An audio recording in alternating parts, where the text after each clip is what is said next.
안녕하십니까. 저는 우간다 마케렐의 UBF 레베카 임 선교사입니다. 저의 인생 소감 제목은 예수님의 사랑이 저를 살리셨습니다. 입니다. 요절은 갈라디아서 2장 19절에서 21절입니다. 정말로 나는 그리스도와 함께 십자가에 못 박혔습니다. 그리스도께서 내 안에 살고 계십니다. 여러분이 보는 내 삶은 나의 것이 아니라 나를 사랑하시고 나를 위해 자기 목숨을 내어주신 하나님의 아들을 믿는 믿음으로 살아가는 삶입니다.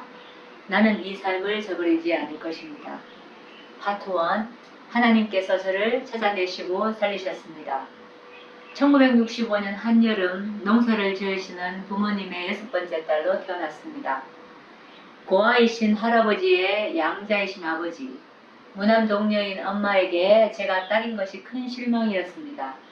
조그만 시골 동네에서 저의 출생은 큰 감신사였는데 동네 아주머니가 딸은 이제 영 다 낳으라 해서 제 이름은 영단이가 되었습니다.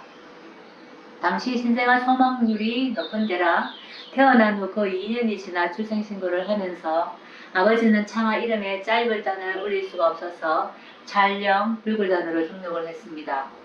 붉은 것으로 가득 찬 자, 즉 예수 믿는 자로 미리 하나님의 택하심을 입었습니다. 읍내중학교를 우수한 성적으로 졸업하고 대구 시내 인문계 고등학교를 진학하자 부모님은 고민하셨습니다. 집안의 희망이었던 독자 남동생보다 제가 두각가 나타내자 엄마는 남동생과 저의 성적이 바뀌어야 한다고 자주 속마음을 말했습니다. 그래서 저는 기본적으로 웃음이 많은 쾌활한 성격이었으나 사춘기가 되면서 태어날 때부터 환영받지 못했고 자라나면서도 잘하는 것도 기뻐해주지 않은 가정 안에서 나는 누구이며 왜 살아가야 하는지 등 인생의 근본 문제에 대해 자주 고민하였습니다. 부모의 사랑도 조건적인 것을 알게 되면서 사람들의 한계적인 사랑을 믿지 않게 되었습니다. 여롭지 않은 가정 형편이었지만 장학생으로 대학 공부를 하고 있던 언니들로 인해 6년제 의대 공부를 시작할 수 있었습니다. 예과 말 성경 공부에 초대되어 본과 1학년부터 성경 공부하면서 예수님에 대한 기대를 가지고 그의 믿음 수양에 참석하였습니다. 1대1 목자와 대화하는 가운데 사랑으로 모든 것을 풀어가시는 예수님께 마음을 열게 되었고 요한복음 14장 6절에 기초하여 예수님을 진리로 확신하게 되었습니다. 창세기 말씀을 공부하면서 이 예수님이 믿는 하나님이 창조주심을 말씀으로 영접하자 저의 출생이 우연이 아니라 절대적인 하나님의 뜻이었음을 믿게 되었습니다. 1장 31절 말씀으로 하나님을 기쁘시게 하는 것이 저의 인생의 목표인 것도 단순하게 믿겨졌습니다. 성경 공부 4개월 만에 당시 목자님들의 푸싱 파워에 밀려 속성 목자가 되었습니다. 요한복음 21장 15절 내가 나를 사랑하느냐 하는 예수님의 질문 앞에 제가 당신을 잘 알지도 못하는데 어떻게 사랑한다고 말할 수 있습니까? 이게 저의 목자선서였습니다. 하지만 예수님에 대한 확신은 분명하여 의대 동기 후배들을 1대1 성경 공부에 초대하였습니다. 저만 위해서 살 때는 누리지 못한 기쁨과 평안을 누렸고 본과 학문도 하나님을 기쁘시게 하고자 열심히 하였습니다.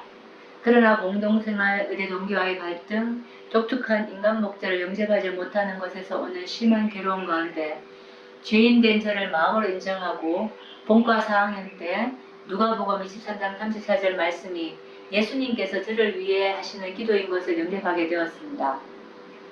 하나님의 은혜로 인턴 생활을 하게 되면서 감사가 영적인 능력이 되는 것을 체험하게 되었고 독신에 대한 생각이 바뀌었습니다.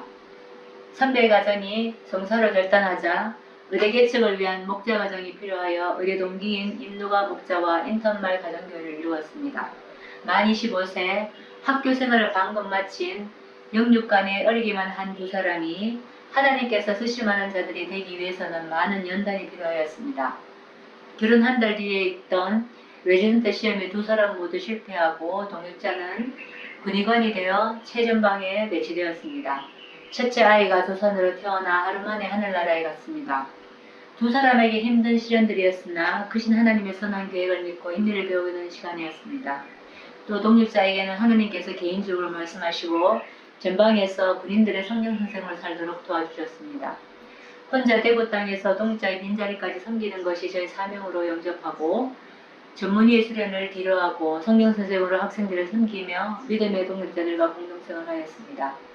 파트 2. 예수님의 사랑을 믿고 살겠습니다. 동역자의 릴랜트 수련이 거의 끝날 때쯤 IMF가 생겨서 자비랑으로 세계 선교를 할 수 있는 길이 막히는 듯 하였습니다. 동역자는 1999년 MSU 수양회에서 당시 우간다 선교사였던 유마리아 선교사를 만났습니다. 그때 UBF 한국 본부에서 진행하고 있던 우간다 의료 선교 프로젝트를 맡아서 할 의사가 필요하니 우간다에 오라고 하였습니다. 그때 수양의 주제 말씀인 히브리서 11장 25절 26절 믿음으로 모세는 바로의 공주의 아들이라 칭함받기를 거절하고 도리어 하나님의 백성과 함께 고난받기를 잠시 죄악의 낙을 누리는 것보다 더 좋아하고 말씀에 기초하여 누가 동역자는 우간다 선교를 하나님의 부르심으로 영접하였습니다. 동일한 말씀으로 모세의 결단에 대해 묵상할 때 저를 6번째 딸이라는 운명적인 상황에서 생명을 보존하시고 복음으로 살리신 것은 하나님의 뜻을 이루기 위함임을 영접하자 아프리카로 떠날 힘을 얻게 되었습니다. 모든 것이 막연하였지만 아브라함의 믿음으로 2000년 6월 말 어린 두 아이를 데리고 우간다로 향하였습니다. 자비량이신 선배 선교사 가정으로부터 숙식을 제공받으며 우간다 생활을 시작했습니다. 하나님께서는 저희들의 마음을 보호해 주셔서 염려보다는 감사와 소망을 허락하셨습니다. 때때로 피부로 느껴지는 언어의 장벽과 불안한 치안, 기본적인 생활이 어려울 때마다 하나님이시지만 인간으로 오셔서 최대의 문화 장벽을 극복하신 최초의 선교사 예수님을 묵상할 때 감사가 되고 선교사 삶의 방향이 되었습니다. 우간다에 도착하고 얼마 지나지 않아 우리 모임 내 갈등을 피부로 겪게 되었습니다. 엄청난 실망과 불신으로 무력하여 학생들을 만날 힘이 없었고 구체적인 우리 선교를 위한 기초작업에 동참하지 못했습니다. 동역자는 이미 교회에서 신자들의 분쟁과 부패를 다 겪은 터라 저희의 분쟁에 유동하지 않고 의사로 진료하기 전에 대지를 구입하고 오래된 건물을 병원으로 개축하였습니다. 저 개인적으로는 하나님으로부터 확실한 답이 필요했습니다. 어린 두 아이의 엄마의 역할보다 왜 이곳에 남아 선교를 계속해야 하는지 예적 확신을 얻기 위해 안과 수련의 길을 시작하였습니다.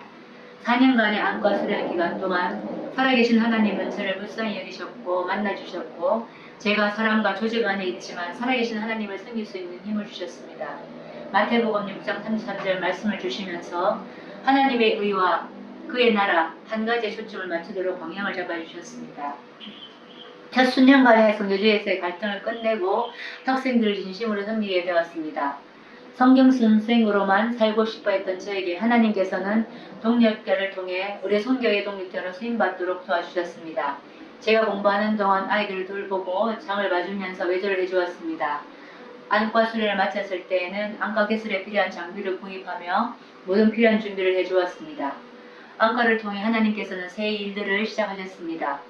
실명 예방기구인 비전케어와 함께 일할 수 있게 되어 안과 진료와 수술에 필요한 장비와 기구들을 갖추게 되었습니다. 정국영이 수련을 포기하고 하나님의 의를 먼저 구하고자 했을 때 하나님의 때 하나님의 방법으로 길을 여시고 선교지에서 안과 전문의로 훈련하시고 사용하고 계시는 섭리 하나님을 만나게 되었습니다. 무엇보다 하나님께서는 제가 오직 믿음으로 사는 하나님의 사람이 되기를 원하시고 인도하셨음을 고백합니다. 선교사 초기에 겪었던 갈등을 경험한 후 눈에 보이는 것에 매이지 않고 살아계신 하나님 앞에 사는 것 한 가지를 하려고 노력하였습니다. 그러나 믿음은 연약한데 갑자기 맡게 된 지부장 역할과 점점 커져가는 의료 선교 역사로 많은 일로 마음이 분주해져서 마르다와 같이 되어간 듯합니다. 무엇보다 자기 열심이 많으나 영적으로 교만하고 무지하여 복음의 뿌리가 약하였습니다. 저를 향한 하나님의 사랑을 깨닫지 못하여 한계에 부딪히면 하나님보다는 눈에 보이는 사람에게서 인정받거나 일의 성취로 만족을 얻고자 하였습니다. 겸손히 하나님께 나가 기도하지 않아 지혜롭게 사명의 십자가, 늦둥이 육아, 가정의 십자가를 감당하지 못했고 특히 개인적으로 버거운 실명 예방 프로젝트를 몇 년간 하게 되면서 개인적인 한계에 다다르게 되어 번트아웃 증상들이 나타났습니다. 무엇보다 동역자를 의지하고자 하였으나 저보다 더 많은 일을 감당하느라 신경이 예민해져 있었습니다. 조만 일에도 언성이 높아지고 피차에게 상처 주기를 잘하였습니다.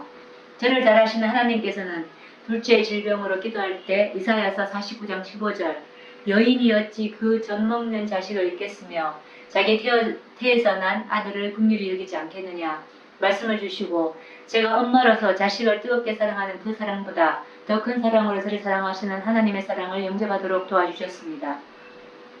자기 열심과 율법으로 자신을 푸시하면서 저의 죄와 연약함을 정죄하던 저를 긍휼히 여기시는 하나님을 만나게 되었습니다. 영육간의 외로움을 인정하고 하나님의 사랑을 마음으로 받아들이도록 반복하여 말씀하셨습니다. 특히 코로나 기간 동안 먼저 육신적으로 살 수 있는 시간과 환경을 주셨습니다. 지난 인생을 하나님의 눈으로 돌아볼 여유를 갖게 되었습니다. 한 말씀은 요한복음 3장 16절이었고 결론은 갈라디아서 2장 20절이었습니다. 이제는 내가 사는 것이 아니요 오직 내 안에 그리스도께서 사시는 것이라. 이제 내가 육체 가운데 사는 것은 나를 사랑하사 나를 위하여 자기 자신을 버리신 하나님의 아들을 믿는 믿음 안에서 사는 것이라.